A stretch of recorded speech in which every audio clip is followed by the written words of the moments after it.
Hi everyone, I'm Mr. Sgraffito.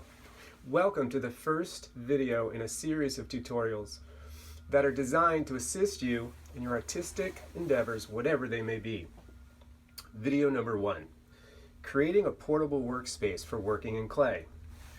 Now, you might wonder why this is important. Why would you want to do it, create a workspace? Well, there's 3 good reasons.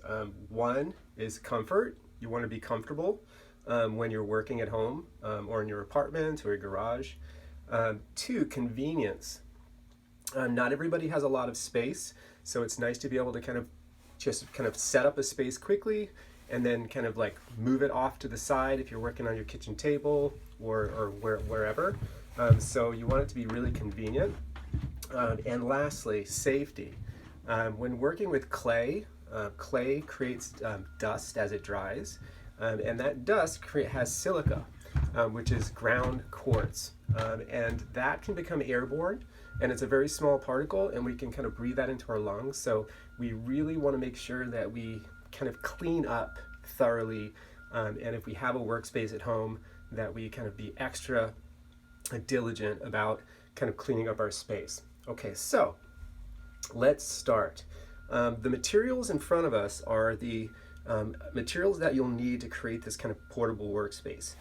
You'll need to have a board of some kind, and this is ideal because this kind of allows you to kind of move the space easily. If you don't have a board, using just this fabric on the surface of a table would suffice. It's not the most ideal situation because it's nice to have kind of a nice kind of flat surface that doesn't move as easily, and that's why a board is handy to have. And if you're using boards, you want them to be kind of flat so that your clay work doesn't wobble or it doesn't kind of warp if you have something that's large and flat. You want it to be thick, so maybe kind of 5/8 or 3/4 inch thickness. Plywood is nice to use. If you also, clay has moisture in it. So if you're choosing a plywood, try to kind of choose a plywood that has kind of some kind of moisture resistant kind of rating on it so it doesn't kind of warp over time. But if that's not an option, really, I use all sorts of boards, but as soon as I do notice them warping, I will put them off to the side and stop using them. So I have a few sizes here, and for a work surface, kind of a nice large rectangle is kind of a nice surface to work on. So like an 18 by 24 inch board, kind of like this one right here, is kind of a nice board to utilize. But we don't always have the option for big boards, and I don't have enough fabric today to cover this board, so I'm gonna cover a smaller kind of rectangular board to demonstrate. Now, if you have a couple different boards, that can come in handy too. This right here is probably about a 14 by 14. I like to work on kind of small work boards that are like 12 by 12, and then to have a larger surface that acts as more of kind of the table for preparing the clay work that I'm doing. The other materials you'll need is cotton duct canvas fabric, and it's just a heavyweight kind of cotton canvas, and you can get this at any kind of fabric store. And if you buy 1 yard of it, it usually comes in kind of 52 inch widths as far as the roll itself. So 1 yard gives you plenty of fabric to work with in terms of covering boards, and it gives you some extra pieces, loose pieces that can be really handy when we're working on other clay techniques. So 1 yard is usually all you'll need, and you can probably find that for about $8, $9 a yard at your local fabric store. The other material you'll need is a pair of scissors to kind of cut your canvas.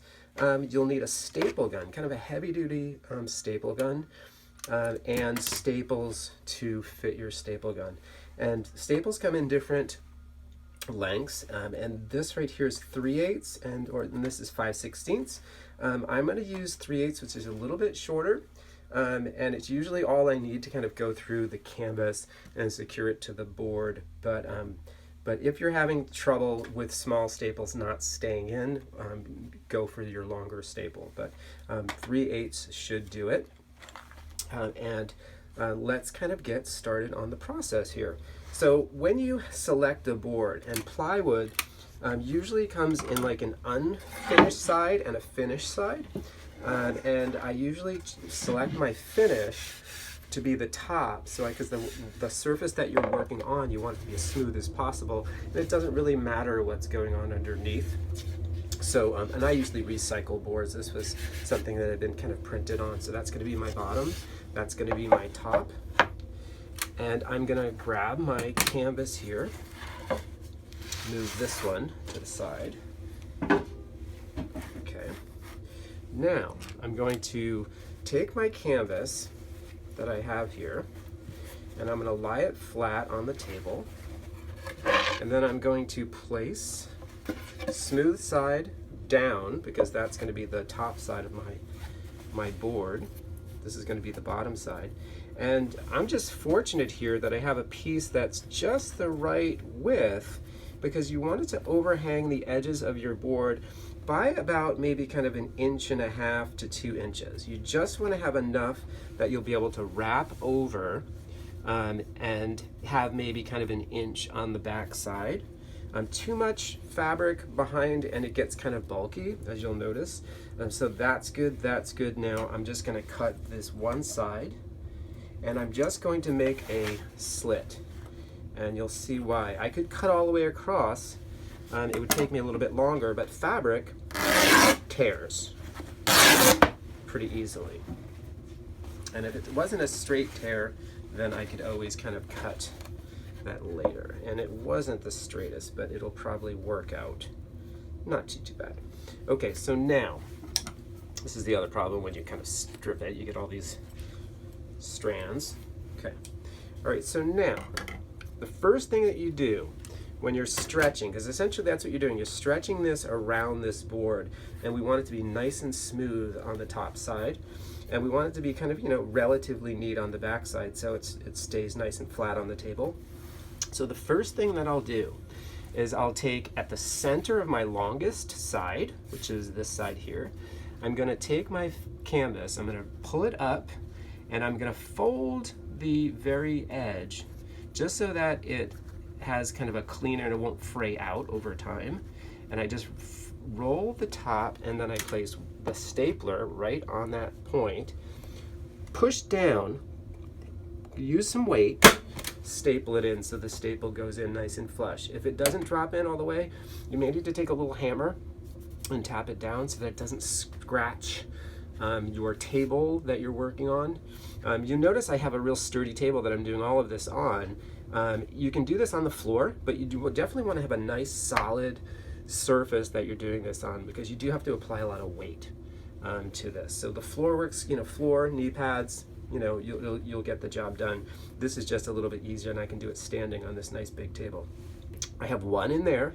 Now I'm going to go opposite side, and I'm going to do the same thing on this side. Fold over the edge, wrap it around, and I give it a bit of a pull, right? I don't want it to be loose, so I'm kind of pulling on it a little bit with some pressure, and then I place the stapler, drive a flush staple in there. Once I have the centers on the long side, I go to the center on the short side, and I'm going to do the same thing here. Fold over the frayed edge, wrap it, pull a little bit, drive a flush staple in, go to the opposite side, do the same thing here, pull so it's nice and smooth. They actually sell, for stretching canvas, they actually sell pliers to grip the canvas and kind of pull it over, and it saves a little bit of knuckle skin over time, but you get pretty good at it just doing it with your fingers. Okay, so now we have the centers all stapled. Now what you would do is you would just go halfway between your center staple and your corner, and you'll do the same thing. Fold over just about halfway through. There we go. And then opposite it, pull, center between here and the corner. Now you continue to do this where you're kind of going halfway between the center and your corner. and then you rotate your board and do the same thing halfway between the center and corner, halfway between the center and corner, and then you always go opposite so that you keep that kind of nice tension on the canvas on the other side.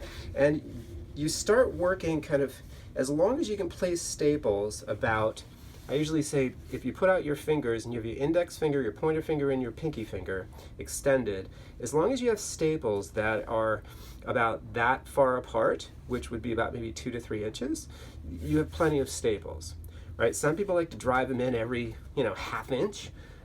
That's not really necessary. And as you work towards the corners, that's probably the trickiest part of this project, is kind of making the corners kind of relatively neat looking so that they're not kind of bulky, because that's where you get kind of a bunch of fabric kind of all coming together. So I will show you how to deal with a corner. So I have a board that I did all the sides on right here, right? And see, it's nice and smooth on the top. And I'm working towards the corners. Now, there's something like when you make a bed and put sheets on a bed, it's called hospital corners. And it's very similar. You kind of want to have that quality of kind of having it kind of almost disappear at the edge when the folds and seams kind of fold together. So how to do that is when you get to, as you can tell, I'm working towards the edges, right? I did that on all sides. So when I get to this edge here, what I'm going to do is on one side of the corner, I'm going to kind of fold and pull and put a staple in, not right to the edge, but maybe about an inch away from the very corner, right? Then I'm going to take, and I'm going to kind of take the fabric here, kind of pull it across the corner, hold it down, right? Then I'm going to kind of fold it under this side, right? And then do another little fold. And I just try to make sure that the fabric, and sometimes this takes a little bit of back and forth with this, just to make sure that the fabric isn't kind of really standing up too much. And then once I feel like, okay, seems like that's relatively neat, and things have kind of, the folds are right at the edge, I'll take a staple and I'll place it kind of right there to hold that fabric, and then at the corner I'm just going to put kind of a diagonal staple, and I'm really putting pressure on it, right, so it kind of holds all that kind of corner fabric down.